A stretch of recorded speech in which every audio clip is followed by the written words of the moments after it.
নমস্কার বন্ধুরা, welcome to এসটিউনিক sports.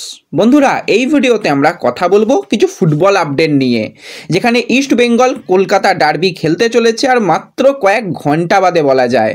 তার আগে ইস্ট বেঙ্গল শিবিরে কিছুটা হলেও স্বস্তির খবর রয়েছে এবং আনোয়ারের পাশে কে খেলবে, ইস্ট বেঙ্গলের ডিফেন্স কেমন হবে, মোহামেডানের কি পরিকল্পনা থাকবে, সেই সমস্ত নিয়ে আলোচনা করার রয়েছে এবং আইএসএল নিয়েও কিন্তু কথা বলার রয়েছে এই ভিডিওতে।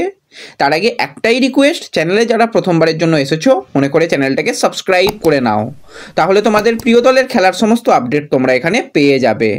তো প্রথমেই যদি আমরা আইএসএল নিয়ে কথা বলি, তো আজকে আইএসএলে কিন্তু একটা দারুণ ম্যাচ হবে। কেরালার ঘরের মাঠে আজকে মোহনবাগান মুখোমুখি হবে, আর মোহনবাগান এবং কেরালা যখনই খেলে হয় একটা আলাদা রকম আমরা লড়াই দেখতে পাই। সেই জায়গাতে কিন্তু কেরালার পরিবেশে আজকে মোহনবাগান চাইবে একটা ভালো পারফরমেন্স তুলে ধরতে। আর যদি হেড টু হেড নিয়ে কথা বলি, মোহনবাগান অনেক এগিয়ে, 9টা ম্যাচের মধ্যে 7টা ম্যাচ মোহনবাগান জিতেছে, একটা কেরালা জিতেছে আর একটা ম্যাচ কিন্তু ড্র হয়েছে। আজকে কিন্তু অবশ্যই 3 পয়েন্টের জন্য ঝাঁপাবে মলিনার ব্রিগেড এবং অবশ্যই ভালো কিছু করার চেষ্টা করবে। আজকে গুরুত্বপূর্ণ প্লেয়ার স্টুয়ার্ট নেই, অনিরুদ্ধ থাপা তাকে নিয়ে যাওয়া হয়নি, তাছাড়া যারা রয়েছে তাদের দিয়েই খেলাবে। আজকে কিন্তু অবশ্যই কিছুটা গুরুদায়িত্ব থাকবে সাহালের উপর, আশিস রায়ের উপর, তারা কীরকম পারফরমেন্স করে সেই দিকে আমাদের নজর থাকবে। তো খুব ভালো কিন্তু একটা ম্যাচ হবে। আর আজকে যদি 3 পয়েন্ট এসে যায় তাহলে মোহনবাগান লিগ সিলটা শুধুমাত্র যে ছোঁয়াটুকু বাকি ছিল সেই ছোঁয়াটুকুও কমপ্লিট করে ফেলতে পারবে। তো এই হাই ভোল্টেজ ম্যাচের কিন্তু তোমরা স্কোর লাইন প্রেডিকশান করতে পারো যে ম্যাচের রেজাল্ট কি হবে। যাদের প্রেডিকশান মিলে যাবে তাদের নাম কিন্তু পরবর্তী ভিডিওতে শেয়ার করা হবে, তাই স্কোর লাইন প্রেডিকশান সকলে একটু করে যেও।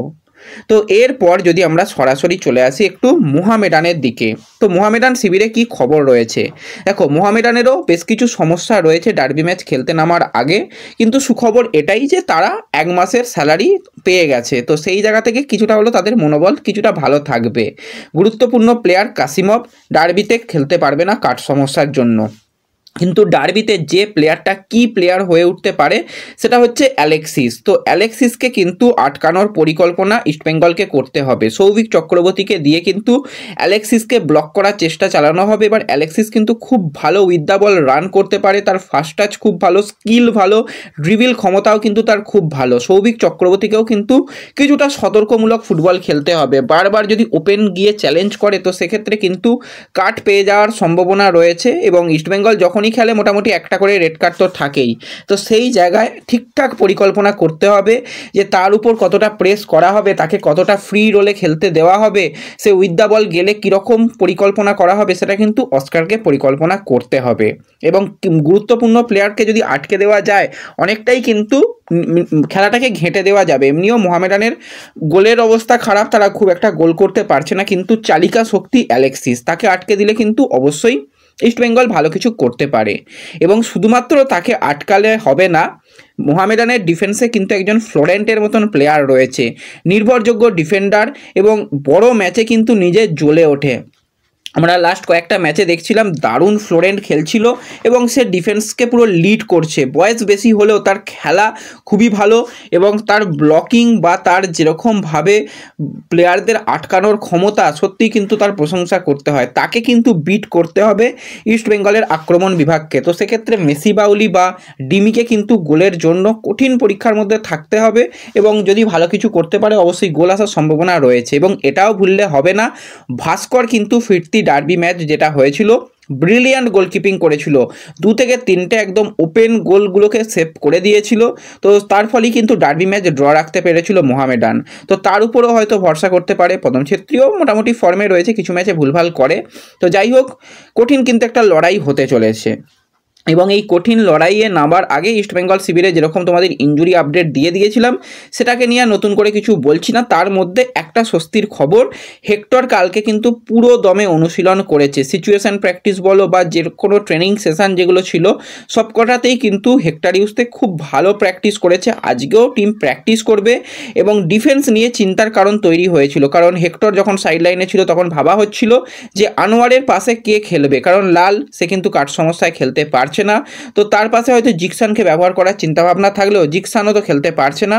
তো সেই জায়গায় হেক্টর এবং আনোয়ার, সেই পুরাতন জুটি, তাদেরকেই কিন্তু আমরা সেন্টার ব্যাকে দেখতে পাবো। আজকেও সিচুয়েশান প্র্যাকটিসে যদি সব কিছু ঠিকঠাক থাকে তাহলে আনোয়ারের পাশে কিন্তু হেক্টরকেই আমরা প্রথম থেকেই দেখতে পাবো।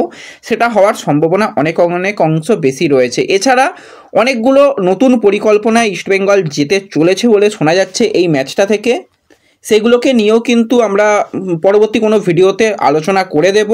এবং অনেক জনের কাছ থেকেই এই প্রশ্নটা এসেছে যে নন্দকুমার সে হঠাৎ শিবির ছেড়ে চলে গিয়েছিল, তাকে কি কোনো বড়সড় শাস্তি দেওয়া হবে?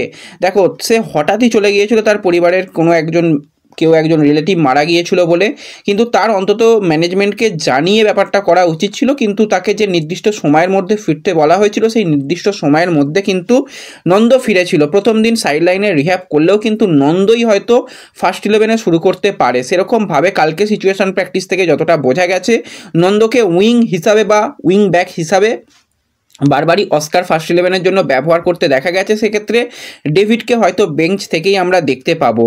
এবং এই ম্যাচের জন্যও কিন্তু ক্লেটন সিলভার নেই, আর ক্লেটন থেকেই কি করবে, ক্লেটনকে বাদ রেখেই নামতে হচ্ছে। যাই হোক, হাতে বিদেশি প্লেয়ার বলতে রিচার্ড, সেও ইনজুর্ড, তাকেও পাওয়া যাবে না।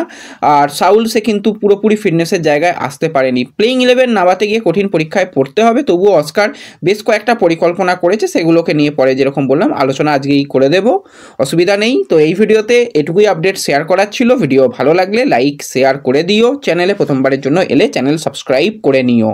তো দেখা হবে পরবর্তী ভিডিওতে, ধন্যবাদ।